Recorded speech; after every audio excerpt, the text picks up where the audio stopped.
So one of the things you mentioned on the podcast there was when we talked about spirituality, Sarah, you mentioned meditation. I could see you as being someone who does meditate and do yoga. Am I no the Oh, meditation because I know you're not into sports, but the meditation, does that fit? you know, um, I should do meditation more. I'm very interested in it. And when I'm very stressed, I do, I do meditate. Like if I'm feeling overwhelmed, I do. Hmm. I don't have a regular practice and I wish I did. But what I do, when I've got my days here at home, I have a very slow morning. So I'll get my journal out, I'll get my cup of tea, I'll look out the window. I've got my tarot cards, my cards, like all of my angel card, like they're there. I'll write a little and I'll um just sort of check in with myself. And I suppose that's a form of meditation. I'll go for a trot, I'll go for a walk, and that for me, I'll listen. Not to anything too razzy or anything. I'll listen to a spiritual podcast or something like that, and I'll go for a trot and just look at the trees and the neighborhood. And I think that's sort of like a meditation in action in a Hmm. way. Hmm. And when I paint, I really feel like I go into um, a calm, everything's going to be okay, life is good state, you know. Because even before I spoke to you this morning, I thought I should really meditate. And then I didn't. But yeah, I want to meditate more because I think it's a game changer. Do you meditate? I don't, but I find No. when I'm painting, Yes. it's very much in that because you're in that's the kind of energy, and Yeah. also it's being in the moment. You have to be in the Yes. moment with with painting, right? Anything creative Yes. or writing a Yes. journal.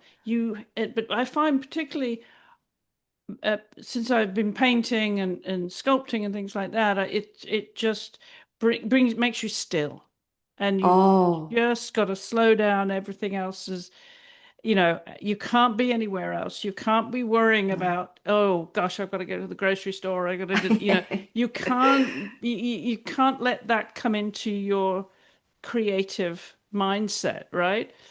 Yeah, Um, absolutely. so it is meditative in a way.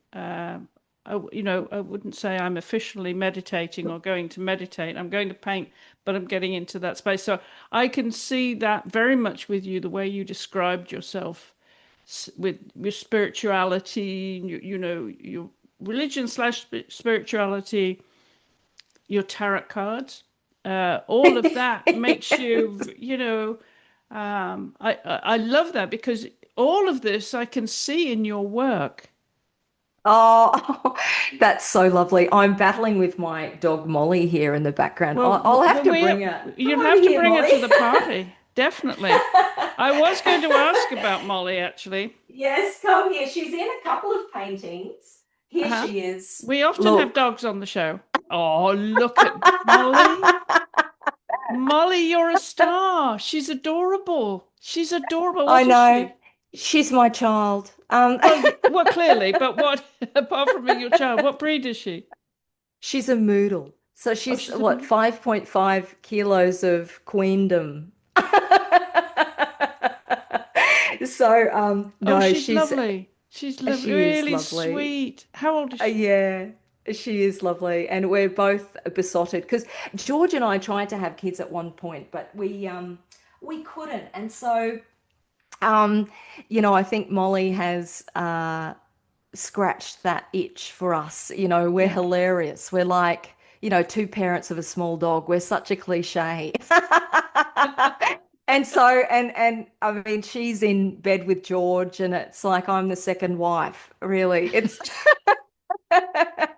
so She's a lovely face. She really does look very loving. Is she a lover? She is. She's an absolute lover licker.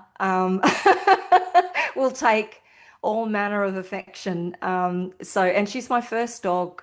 Oh, The your love first is child. huge. Yes. Yeah. Yeah. But I'm so excited that you've got a background working with horses because lately, I've never had, I usually have large birds or large cats or large leopards with these serene women in my painting or Hmm. snakes. Hmm. Um, and now, recently, horses have come into the scene, and they're not horses that the women are propped up on. They're like pets. They're smaller than life, and they're sort of almost sitting on their at their front like a small horse. It's really interesting. And so that Yeah. horse connection, I thought maybe the Celtic horse or something's coming out in me, or I'm about to go on a journey somewhere and the horse is, I go riding. yeah, but yeah. But did you ride when you were in the country with your brother? We didn't.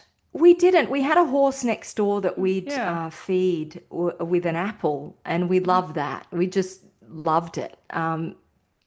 And when we went overseas in the UK to Cornwall and Devon, Mum took us out on a trail with horses, and Hmm. I just sat on the back of this beautiful, large creature, this majestic creature, and I patted him and I said, "Thank you so much. Thank you for carrying me." Like ridiculous. Sean, my brother, was a little bit more, yeah, yeah, I'll go for like I got up to trotting and then I went, no, that's it, that's it. Sean went for a canter. He was 1 year All younger right. Uh-huh. than me, but I said, no, no, no, no, no. And I just thought he was magical. This beautiful, large being. They're amazing creatures. Yeah. They are. They are. Yeah. One thing I wanted to ask you, because you touched on this being a lover of film and TV. So Yes. is that your turn off at the end of the day, you just go and watch a film or a TV series? What do you get locked into, Sarah? That is exactly Your right. escape. You have absolutely, yeah. You've Yeah. because there's some days, like I don't know if I'm gonna paint today, for instance. Hmm. We'll just see how it rolls. But absolutely, I'll announce I'm having a sloth day, Sloth. absolutely nothing. And I will watch or re-watch movies or a series. At the moment, my hubby and I love like long stretches of getting into the series Hmm. whereas George, my husband, says, no, I'm happy with one at a time. Whereas I see something and I go, give me some more. I want to do 6 episodes in a row. Yeah. Binge And viewing. Yeah. binge. Yeah, Yeah. absolutely. But I love it. Like I said the other day, I just knew that I needed to see different vistas and to go to the movies, take Yeah. myself to the movies. It's my favorite thing to go alone and just disappear into this large screen Yeah. and go on a journey. And I've always loved, yeah, film and TV. And yeah, in the next 5 lives, I think, Yes. I'd be maybe working in it. Yeah, I But can see you getting in. Is there a favorite film, all-time oh, there's film? so many favorites. Well, of course, I've got to go to my inner artist, childlike, Sound of Music. I mean, Yeah. I Yeah. absolutely adored that, and in a way, I feel like I manifested it because I became a nanny in Germany to a Right. prince and princess. They Oh, they did were you living really? in a castle. I'm serious. And as an Australian, you go, what? Does this exist? Anyway, it was in a castle. I was like up the top, and I smoked at the time. I was out the window. I had a 2-year-old and a 6-month-old. I was like a new mother. I was a mess. Alexandra, the mum, just went, chill out, man. Just take them with you. Do things, I was a mess, but it was amazing. I had to pinch myself. I mean, Yeah. her mother, we went to hers her place for Christmas, and it's in Austria, in Fuschel, and snowing. I mean, like a Christmas card. And her grandmother has pictures of her in the 70s with Richard Wagner and Andy Warhol. And I mean, you'd go down to where the nanny lives. Uh-huh. Yeah. And I mean, unbelievable. But there was an interesting tension in that too, because as a nanny, you sort of had a certain status, but you weren't up there with them as well. It's an Hmm. interesting thing. And for Alexandra, the mama, she was great. She was very, but for the older aristocracy, it's really interesting to observe as an Australian because I think seeing that world, it really does exist. Yeah. Yes. Yeah. Yeah, interesting. Yeah. Sound of Yeah, Music. Sound of Well, Music. you lived your Sound of Music. I, Any s- I lived it. I lived it. Another one, a film that is one of my faves is Eternal Sunshine of a Spotless Spotless Mind. Mind. Yes. I love Yes. that film. Yes.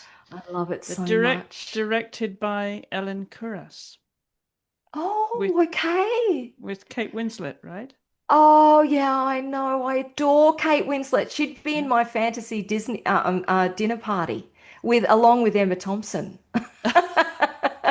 Who else would you have to that? That's brought me in very nicely to my question. Well, who would you have to dinner if you could? Oh, wow. Yeah, A they have to private be dinner alive. party, preferably. Yeah, a lot more fun. I know you're spiritual, but that's going too far. Okay. Well, definitely I'd have my gorgeous hubby. I am ridiculously in love with this man, and it's been 17 years. He's a beautiful, gentle soul, and he's a very interesting man. So I'd love him. He would definitely Okay, be there. okay. Um, uh, as I say, Emma Thompson, Kate Winslet. I mean, such strong, warm, amazing women. Tilda Swinton. Mm. Oh, she's fantastic. Wow. Who else would I have? Oh, Clary Lawrence, one of my favorite artists who lives here in Brisbane. Okay. But also Lucy Cullerton, who's a painter. She's a painter, a gardener. She's a full person. She lives on a farm, very down to earth. I'd love to have a conversation with her. I've met her technically, like she had a show up here and Hmm. I went along to her sort of artist talk but I was a bit starstruck and was like in the corner going, "Hi Lucy. Hi."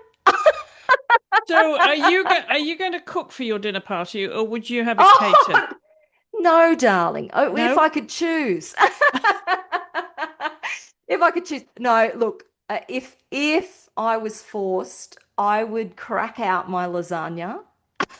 Okay. But I prefer filling up the glasses and Okay. Okay. yeah, but I mean, yeah, if I had a choice, fully catered, yes, Yeah. please. Fully catered. All right. Well, that would be a dream dinner. And I have another question for you because clearly you admire a lot of different artists Yes. and you've got inspiration from them from all over the world. And I'm wondering, something of a collector. I sense a little bit of a collector in you and paintings everywhere in the house, right? Is if there was Oh, wow. one painting that you could have, and I would gift this to you. It doesn't matter how much it would cost. One Oh my painting. God. Well, it's got to be a Lucy Cullerton. Her larger works are 25,000. Okay. I mean, when I saw her show at Jan Murphy, oh, I could have had all of them. Okay. I could have. Yeah.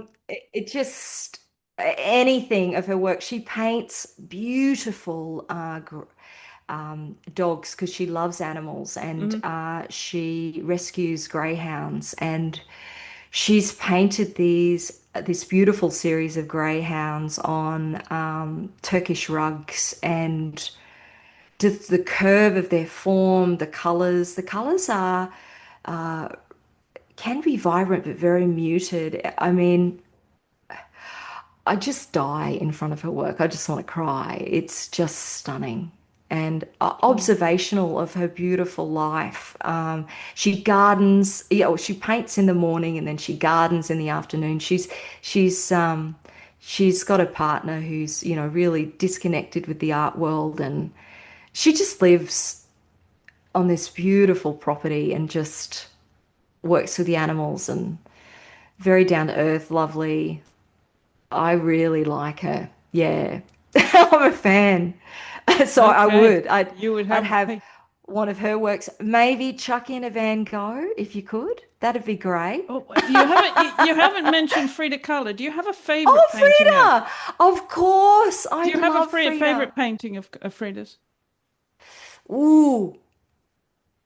Oh, that's a hard one.